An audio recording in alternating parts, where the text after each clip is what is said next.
بسم اللہ الرحمن الرحیم۔ السلام علیکم۔ جورگٹ لوپجول بیلجیم کی معمر خاتون ہیں۔ جب ان کی عمر 90 برس سے تجاوز کر گئی اور یہ اولاد کی مکمل محتاج ہوئیں تو بچوں نے فیصلہ کیا کہ بوڑھی سے جان چھڑانی چاہیے۔ ایک دن طے ہوا کہ اگلے روز اسے اولڈ ہاؤس کے حوالے کر دیا جائے گا۔ جورگٹ کے پڑوس میں ایک مراکشی خاندان مقیم ہے۔ 40 سال سے اس مسلم فیملی کے ساتھ ان کے تعلقات تھے۔ مراکشی نژاد سید محمد مداح خود بھی مسلم روایات کے امین ہیں اور ان کا گھرانہ بھی، خصوصاً ماں باپ کی عزت و توقیر کے حوالے سے۔ محمد مداح کی والدہ بھی بوڑھی اور جورگٹ کی ہم عمر ہیں۔ جب اسے پتہ چلا کہ پڑوسی اپنی ماں سے جان چھڑانے والے ہیں تو اس نے ان سے کہا کہ یہ بزرگ تمہارے لیے بوجھ ہے تو میرے حوالے کر دو، میری ماں کے ساتھ رہے گی اور میں اپنی ماں کی طرح اس کا خیال رکھوں گا۔ یہ کہہ کر وہ جورگٹ کو اپنے گھر لے آیا۔ خاتون نے یہاں آ کر جو ماحول دیکھا تو اس کی حیرت کا کوئی ٹھکانہ نہ رہا۔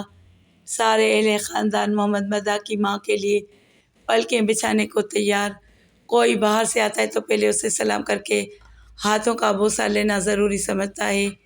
یہ بوڑھی اماں اس گھر کی مالکہ ہے۔ اسی طرح کے احترام کا سلوک اس بزرگ خاتون سے بھی کیا جانے لگا۔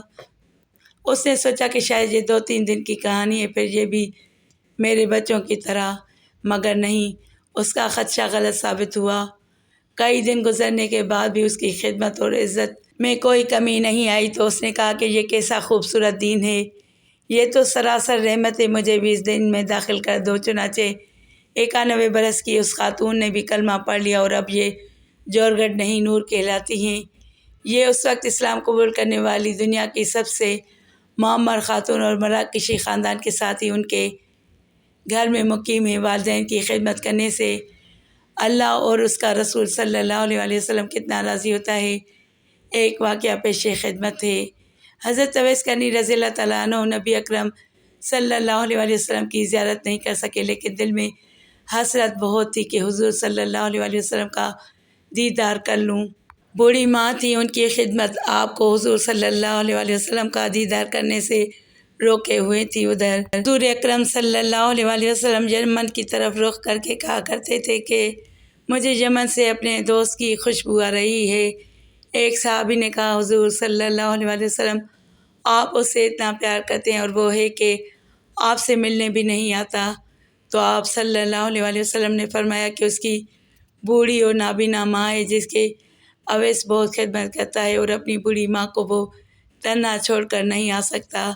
آپ صلی اللہ علیہ وسلم نے حضرت عمر اور حضرت علی رضی اللہ تعالیٰ عنہ کو مخاطب ہوتے فرمایا کہ تمہارے دور میں ایک شخص آئے گا، اس کا نام اویس بن عامر، قد کا درمیانہ رنگ کا کالا ہوگا اور جسم پر ایک سفید داغ ہوگا۔ جب وہ آئے تو تم دونوں اس سے دعا کرانا، کیونکہ اویس نے ماں کی ایسی خدمت کی ہے، جب بھی وہ دعا کے لیے ہاتھ اٹھاتا ہے تو اللہ اس کی دعا کبھی رد نہیں کرتا۔ حضرت عمر 10 سال خلیفہ رہے اور ہر سال حج کے موقع پر حضرت اویس کرنی کی تلاش کرتے۔ آخر ایک دن حضرت اویس کرنی مل گئے۔ حضرت علی نے کہا کہ یہ امیر المومنین عمر بن خطاب ہیں اور میں علی بن ابی طالب ہوں۔